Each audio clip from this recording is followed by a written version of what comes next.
The word for today is strangeness.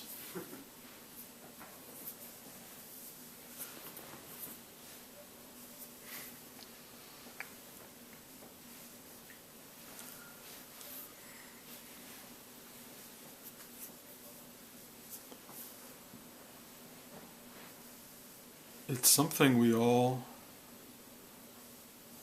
try to move away from.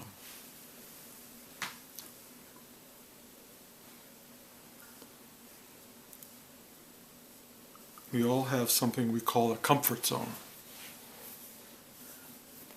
And everything outside that comfort zone is strange.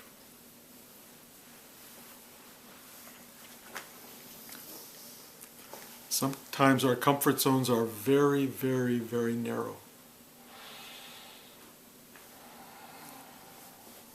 And for a lot of people, 1 inch out of that zone is further than they want to travel.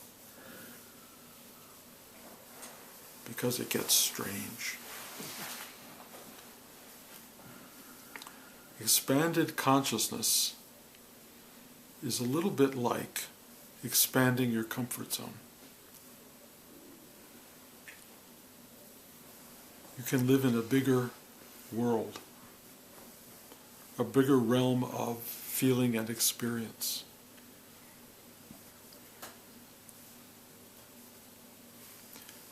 My mother tasted cheese when she was 5 years old and didn't like it, and never ate cheese again. Unless she said it was disguised. I don't know what that means, like pizza. But she would not eat cheese. My brother tasted coffee once and has never ever allowed himself to go near it in any form, including coffee ice cream, which I insist to him is really good. It's really frustrating because I so want people, at least I wanted my mother and my brother to know there's a world beyond that first taste you don't like, beyond the thing you reject. And you don't have to create boundaries and definitions that eliminate all sorts of possibilities from your life because the first experience of it was not to your liking.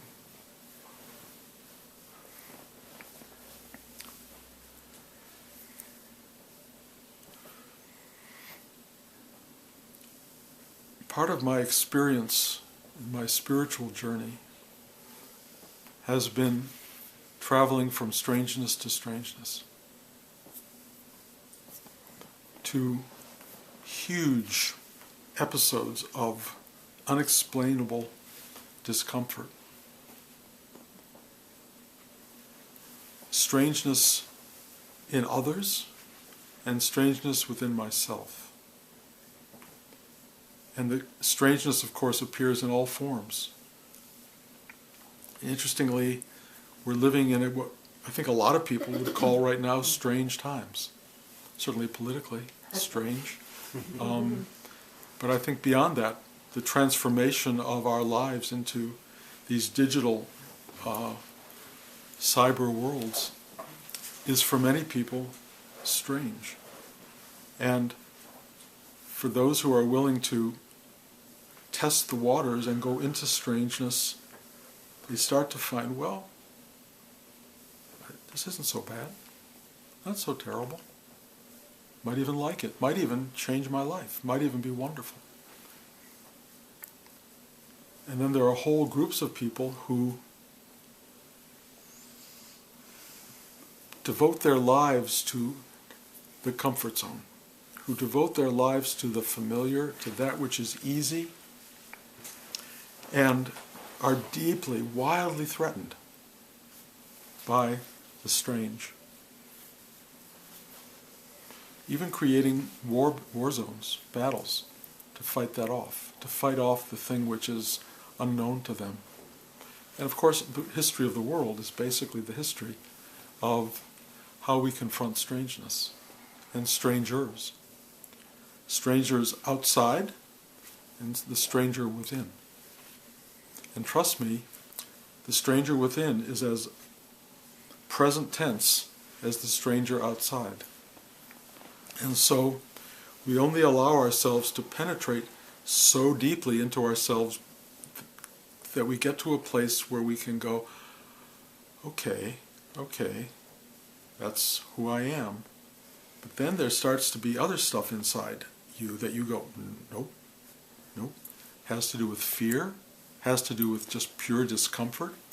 It has to do with experience and sensation that is not acceptable.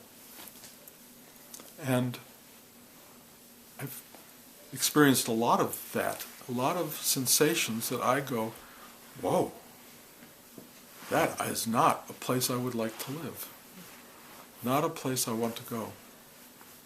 And yet, it often persists. It runs after me. These powerful sensations that can be anger, fear, frustration, avoidance, hatred, all of these bizarre configurations of experience and awareness and sensation that don't taste good, do not feel good. And the problem with that is that a lot of these things are unavoidable. They're just in your face. There you are. I remember when I had a number of operations along the way, being given drugs and having sensations and experiences that were so other, so awful, so inexpressible, and stuff you didn't want repeated ever. And yet there they were, and you would call the nurses, I did, to say, is there any way to give me something that I don't have to have this experience? And I remember the last operation I had, there was a drug they could give me to get me past the experience, which was awful. But it made it worse for a minute. So for that 1 minute, it had to become so unbearable that I could finally get past it. It was amazing for me, because I remember thinking, what is this thing? How does the body create sensations that are so wildly other? Where does it come from? And what is it in the human experience that can go to these places that are unnameable? Nobody ever told me about these things. Nobody talks about this stuff, partly because, one, we hardly ever visit it, and two, if we do visit it, we don't know what to name it. We don't know how to describe much of what we feel. It's so bizarrely other, and yet it's ours. It's just ours. And often we live in a constant influx of otherness and strangeness. And there are two things you can do. One is to call the nurse and ask for the shot, whatever the thing is that will get you through it, which is really not available to most of us in our daily experience, although we can do it. Somebody described this the other day. I was so intrigued by it. They were saying, it's amazing how your iPhone can get you past some of the worst experiences ever. All you have to go, back on the iPhone. Whatever you're going through internally, you just turn that on, and the distraction of it is so wonderfully embracing that you don't have to feel this stuff. And you go, iPhone. And you watch people all day long. These little strange feelings go on, and you go, okay. And you're feeling like you're back in your zone again. It brought you back to you, but it's a very narrow zone. And this experience that we have of strangeness is so directive, because we are so reactive against it or to it. We want to keep ourselves in a place that is comfortable and known, and we will do everything. And I describe these things every week, drugs and alcohol and sex and whatever the things are that you can find that keep you in the knowable space. But I can only tell you from my own spiritual experience, as you expand your consciousness and awareness, you are going to touch levels of strangeness you have never met before, ever. And you're going to have to find a way to deal with it. You're going to have to find a way to say yes to it. And if you can't find a way to do that, you are going to be locked into a kind of coffin of what is acceptable.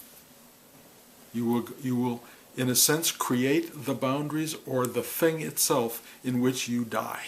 This will be the thing that locks you in, because you will be frozen in a space of, this is where I can operate. And what you will discover as you get older and older is it gets smaller and smaller and smaller and smaller. It's more contained. I can't do that. I don't want to go there. I don't want to deal with that. Oh my God, how do I? You get like into this tiny little ball of constriction. And you live there. And it's horrible. It's horrible. It's worse than strangeness. Strangeness at least is alive and vibrant and full of possibility. So one of the tricks of spiritual life is to expand your comfort zone. Expand it. And going deep into your heart, or any of these chakra centers, going into them and breathing into it, and surrendering, what it does is it takes the strangeness, and rather than be reactive to it, you just go, okay, okay, okay, okay. Oh, and you suddenly are bigger than the problem. You're bigger than the strangeness. You have found a place that goes yes to the big no inside you. You find this place that is not basically ego reactive. You find this place inside that is so simple, so undefinable, so embracing, so big, that it ultimately envelops all the stuff you're afraid of.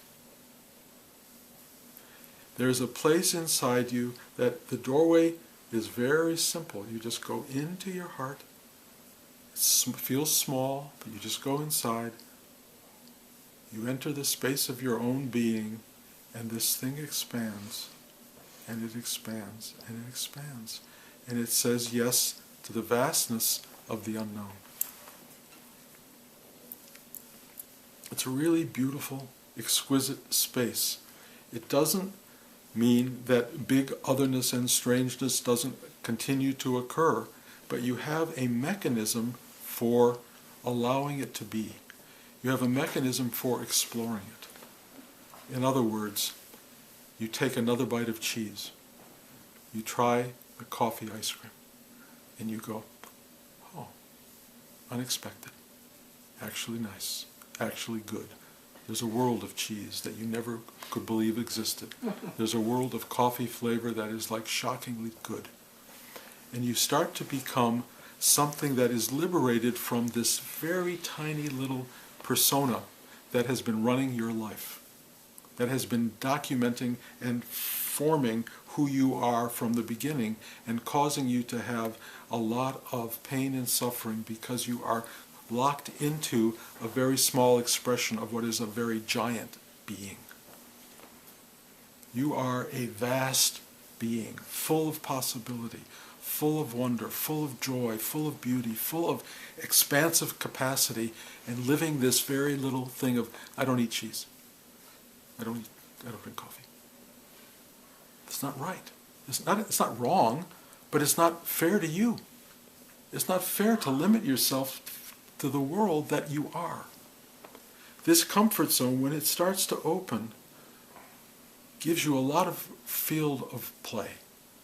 At play in the fields of the Lord. I love that line. It allows you to play in the fields of the Lord. The fields of the Lord are infinitely vast. Why are you playing in one tiny little sandbox of existence? Why? Why do you limit yourself to such a small life? What are the fears? What is the otherness that you're so afraid of? What is the strangeness that is documenting your life? You know, it's definitely there. And I have to say, the more I've grown spiritually, some of the bigger strangenesses are really starting to show themselves. And they require a kind of work. You have to work. When you discover some of the stuff in you and how big it is and how powerful it is, when you discover some of the, let's call them the dark forces of your own existence, and they start to emerge, that is not the time to say, uh-oh, I'm only staying in the light. If you're going to accept the totality of your life, when this bigness of stuff comes up, you have to go yes to that too. And the only way to do that is expand the comfort zone. Bring light into the darkness, or just say yes to the darkness. Let all of that stuff become you. And trust me, it's not going to be easy or comfortable. It takes a kind of work. It takes a kind of, in the simplest sense, saying yes to the thing that arises. But bigger than that, it's being heroic in doing that. You know, Rudy used to have this line, "Yea, though I walk through the valley of the shadow of death, I will fear no evil, even though I'll be shitting in my pants every step of the way." That was his line. And I have come to really appreciate that. Because if you are going to walk through the valley of the shadow of death, and trust me, that's exactly where you're walking as we speak, that shadow casts a big darkness over you. And if it stops you from walking, you are going to be limited in your journey. You have to keep walking. If you're afraid, it doesn't mean you don't walk. You keep going. You keep going. You find your way. There is something that will lead you. Even in the midst of the greatest darkness, there is something inside us that goes, this way, keep going, this way, that way. It's just there. It's remarkable. This otherness that we experience in ourselves and strangeness, we also experience with the other people. And we keep seeing other people as, you know, we love the ones that are familiar and similar to us. We really like people who are kind of like us. And when we start to go a little bit further afield from that, we go, I can't go there. But the incredible thing about a spiritual practice is when you go really, really deeply within yourself and you start to experience the vast universe of your truth of being, you start to see who you are. And you begin to look at everybody else out there and you go, oh, it's me. It's just me. And if the other person knows that, it's really interesting, because there's this thing that happens, which I love. I described it the other day and it made perfect sense to me. The two of you meet. You meet yourself and you go, hi. Hi. And that's what you do. And the best version of this class is where we're just looking at each other and we go, hi. It's so sweet. We see ourselves. We are covered in layers and layers of strangeness and otherness, but we're the same thing. And we're the same being. And when we go into that space and we go, God, that's beautiful. It's so wonderful because we greet who we are. We greet the oneness of our being. It's not like, oh my God, I found you. It isn't like that. I mean, it can be, but it's really like, and you just know each other. You know each other. You know the layers of strangeness between you, and you don't care. You just don't care. You just know, of course, we're strange to each other. Of course we are. Of course we're strange to ourselves. Of course. We are built up of stuff we can't comprehend. There's no way to know what you are and who you are. There's no way to know it in the cognitive sense. There's no way to say, oh, I get myself. I get it. Trust me, if you ever arrive at that place, you're wrong. Because it's not knowable. It is not graspable. It just is. And it's layered and layered and layered with strangeness. And yet it's you. And if you can find this place inside, this incredible spot of well-being, and you can just enter that, you can say yes to all of the strange presentation and experience and sensation of the world. Spiritual work is nothing other than saying yes to, or Rudy would put it, surrendering to the what is of life. That's all it is. And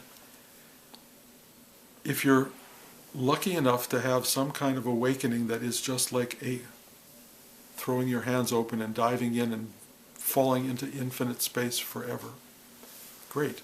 But if you're one of these people who are, You know, if you flounder a little bit or you get nervous or suddenly you find a kind of reaction to it, what are you going to do? You would just go, okay, take a breath, find the strength, and do it. I was at a cocktail party yesterday with mountain climbers, and they were talking about not going to your fear. How you simply cannot allow the fear to come in. You're hanging off the ledge and you're looking down and you cannot go there. Period. It's not allowable. It's too dangerous to your system.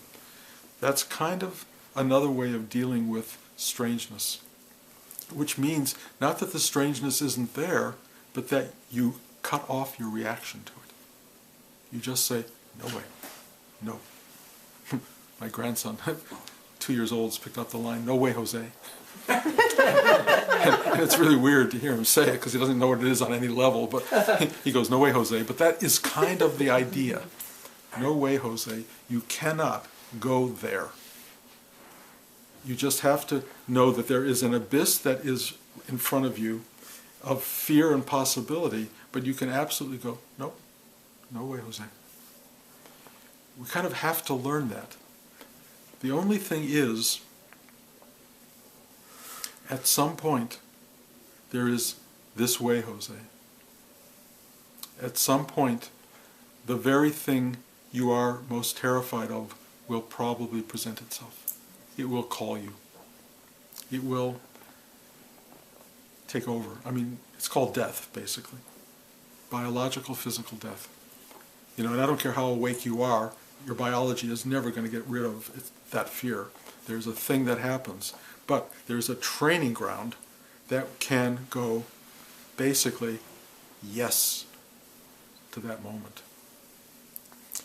You know, the great story of Mahatma Gandhi, when he saw his assassin stand in front of him with a gun, knowing this was the very last second of his life, said, Om Namah Shivaya.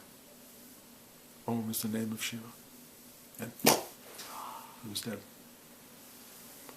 That's great training. That is phenomenal training.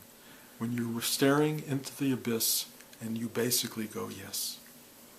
When you look at strangeness of the greatest order and you say yes. But trust me, if you've never tried it and you've never practiced it and you don't have a clue to what I'm talking about, it's a weird thing to meet at the last second of your life. It is a big ask to be able to do that. Spiritual life is a training ground. It's saying yes to cheese. It's saying yes to coffee. It's saying yes to the little things that you can't say yes to. That yes opens up a world. Those yeses to the no keep expanding you, keep freeing you bit by bit by bit by bit by bit until you're dealing with the great big ones and you finally have this muscle in your side and it goes yes.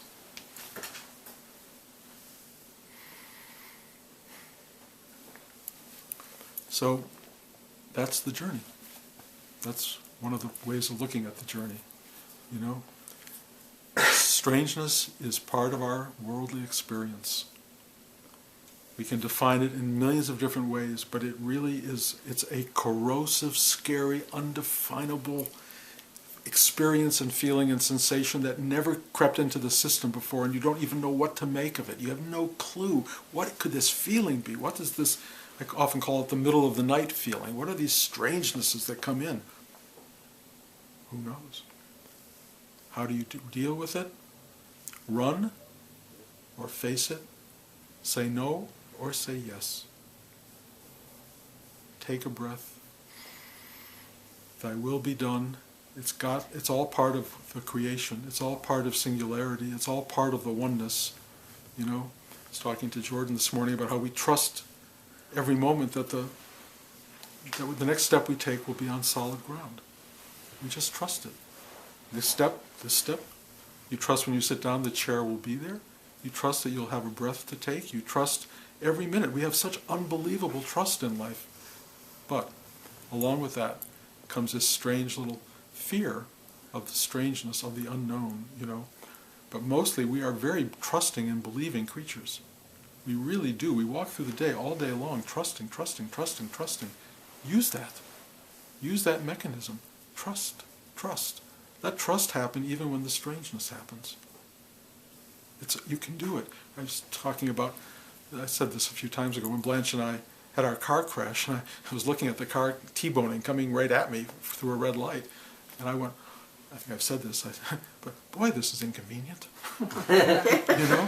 That's all. That was my whole reaction. It was inconvenient. I didn't go, oh my God, I didn't do that. I just went, wow. And that was training. It was just training. I saw it as whatever, I just saw it as, I didn't know what it would be, but I knew that it was going to change everything. It's going to change the dynamic of the next 20 minutes at least, or a few hours. You have to have ambulances and, policemen and all that stuff. You just knew that was going to happen. It was going to be strange. It was going to be very strange. But I went, okay, well, that's what it is. We can learn to be that.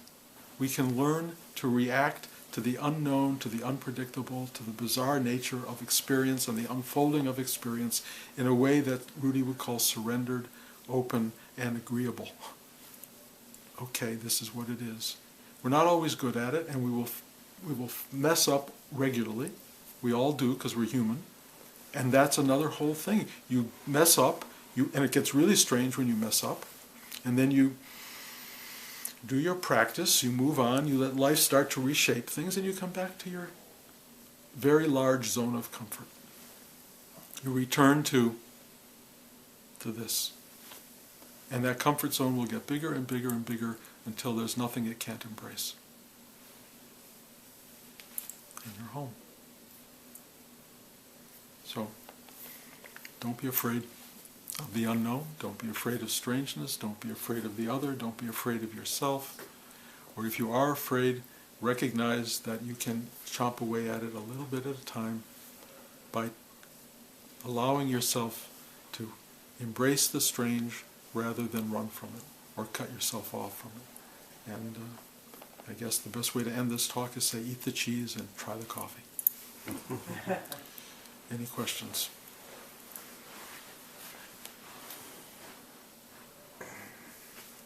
Such amazing clarity. I'm so glad you get it.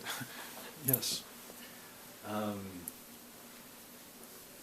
guess you kind of already answered. I mean, it seems like so black and white, but I feel like I want to set limits to certain discomforts that I think are just not right. And now I'm like, well, maybe if I just try to, but then there's another part of me goes, no, I really need to clear the table and keep moving. So I mean, I guess I'm just... Well, no, Dean, I get that. I mean, I was listening to David Brooks speak the other day on radio from the New York Times columnist, and he was saying something really interesting. He said, I live in a bubble. I live in this bubble, which is reflected by all the people I know and familiar with, and it does not include the bubble that is, let's put it, the Donald Trump universe, or the people, the other people who live on a part of the world I don't inhabit. And he said, the problem is not them. The problem is that I don't know what they're talking about. I don't know their experience. I'm not living in their life. I'm not open to what's going on in their existence. And so I'm just judgmental, and judgmental is easy. You can keep people at bay. You can say, they're wrong and I'm right. This election cycle is so phenomenally interesting because it brings up all these questions. And Ted Cruz he's armed with the Bible, and this is the way it is. This is the way it is. And there's some of us who go, no, it's not the way it is. But you have to kind of understand where he's coming from, and not just as a kind of judgment and say, yes, you're right. But you can go, I get it. I completely get why your safety and security and comfort zone is in that space. And I understand why you won't taste the cheese. I get it. Why the world is like this, and why that's the only way it can be for you. And once you understand it and empathize with it, instead of being judgmental, you can not vote for him, which is kind of a choice we have in our amazing country.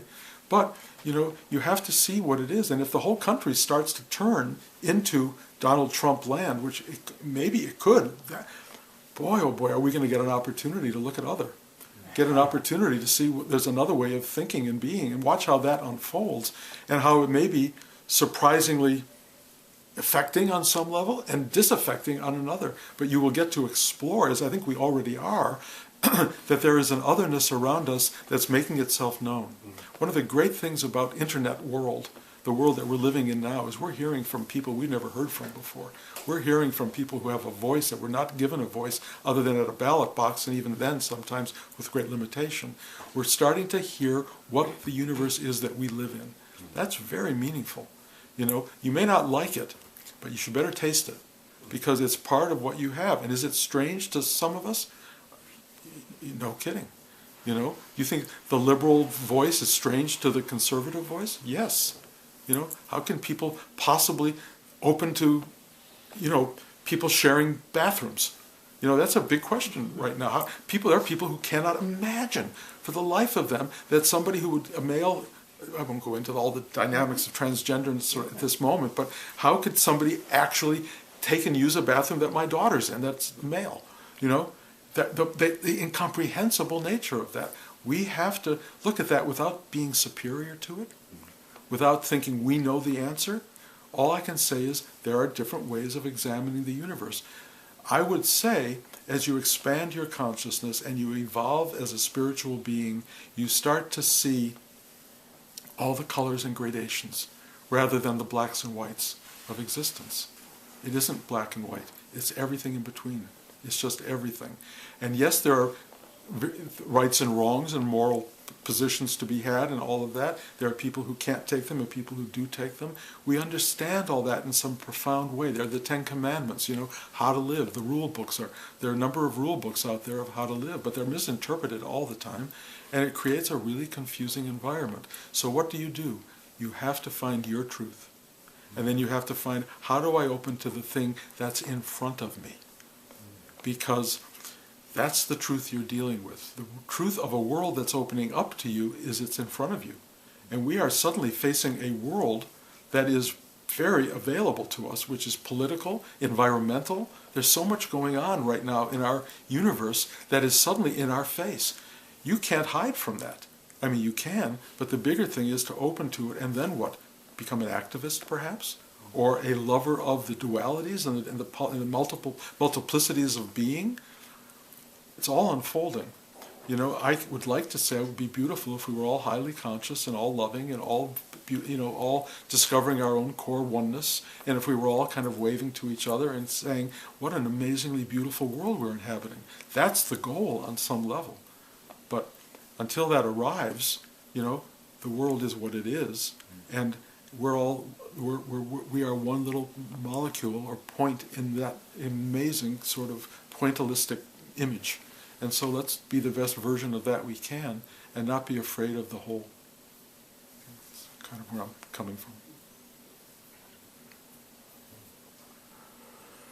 Yeah, it's a beautiful contemplation. It's very much, so I guess I want to share a little bit of my experience and ask a question about it based on this.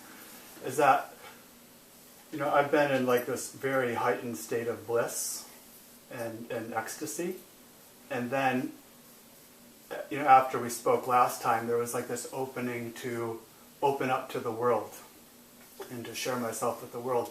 And the first thing I would notice is that I wouldn't be interested. It was like I was in a blissful state, and then kind of what the world was presenting wasn't that.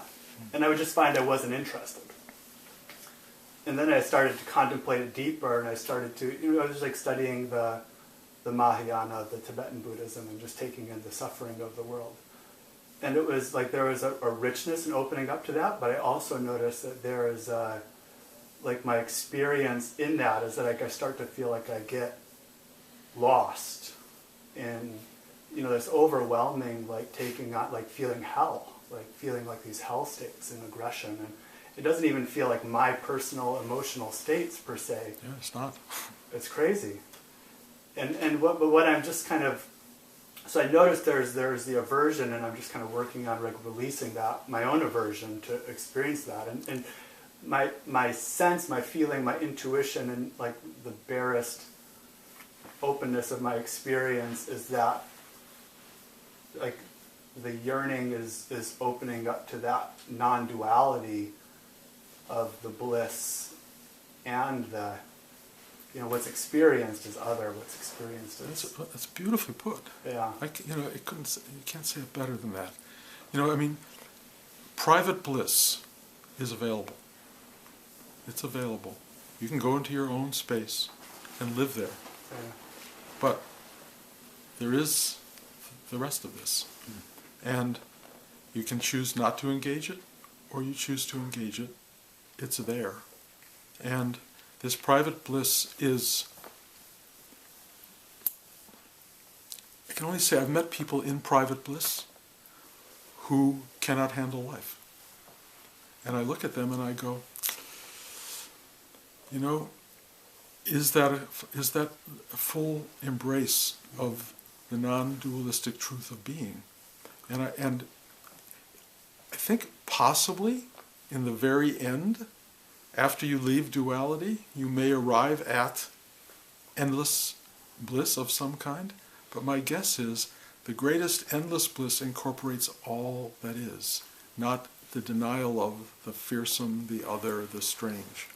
And that when you open to all of that, it will involve a real kind of transformative aspect to your bliss, but it will end in something bigger and truer and more phenomenologically vibrant than the private bliss that one can attain.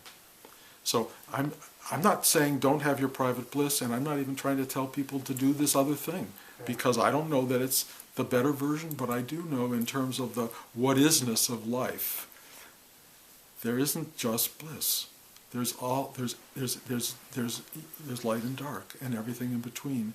And if you're trying to take one piece of that and saying this is truth, or this is my truth, fine. But my experience is that it's only a small piece of the fabric. Yeah, that's my experience too. And if you learn to open to the bigger one, it's a journey. It's the journey, as far as I'm concerned. And I get the sense that it's worth it. I mean, the experience of expanding singularity or oneness is a marvel beyond comprehension. And I do not comprehend it. I cannot comprehend it, but I am in the face of it. I am staring at it, and I am it. So are you. So are all of us.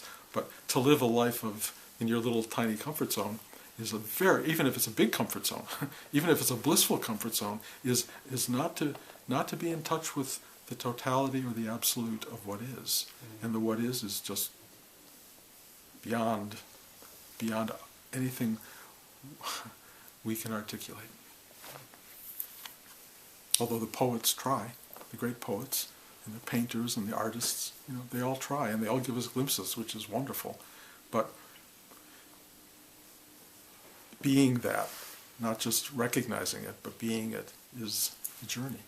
And letting everything fall away that isn't it, which will fall away if you let it go. It's not holding us, we're holding it. We're holding on to the pieces, trying to keep ourselves connected to the separate spaces that make us safe. Letting go of that stuff is that's huge effort to let go, and you don't even know what there is to let go of until it really starts to show itself. I always thought it was this peaceful, beautiful, simple being, and then I experienced a few weeks ago a level of anger I've never felt before, and I was like, whoa, and that was really destabilizing on some level, really powerful. But I would never have known it if it hadn't come up, if my dear wife hadn't allowed me to look at it. and I can only say that in the end it was a total gift. It was not a gift in the moment, but I have to say I didn't know it was there. I just didn't know it was there, and it taught me enormous things about myself. And we think we're so. I mean, I know so many people. The people in the awakened community, walk around like it's over. I don't find it to be over on any level. I find it's constantly unfolding, constantly revealing itself, and that revelation is why I'm still here. It's like how the gratitude for seeing the stuff that you didn't know was there, the buried deep stuff, and finally embracing it and then living in it is like beyond wonder. So anyway, I thank you. I really do appreciate what you're saying. the journey you're on. Anyone else? I have this desire to let go into the mystery, the unknown, in whatever way that presents, including getting T-boned. But where I feel contraction and fear is that it might show up in ways that have a negative impact on, say, my wife, which is really the only close family I have. So it's like I don't want, if I need to suffer, great, or whatever, but I guess that's a lack of trust in life unfolding. Yes, I have the same thing. But for me, it's my wife, my kids, my grandchildren. I have such protection, such poignancy in their being, and the idea that anything would happen to them that would be catastrophic is terrifying. But that's kind of the bargain you make to be alive. If you come into this world and you decide to love the world and fall in love with people in the world, you're part of a very difficult bargain, because suffering is going to be everywhere, and every being in the world has to figure it out on their own. You cannot figure it out for them. You can help lay foundation. That's the one thing I understand. You can lay foundation for children and grandchildren that creates a kind of solid ground on which they can build whatever structure they want. If you don't lay that foundation, they're going to struggle like mad, but that's the way many people exist, it's struggling like mad. On the other hand, there is a North Star in the center of all of our being that guides us through it. And what you can try to do is point people to it. And I suspect your wife, when you go, will be led by a North Star that may have your name on it. And it will be very beautiful. And you will have offered that to her because you spent all these years with her and you care enough to feel the way you're expressing. That's what we can do.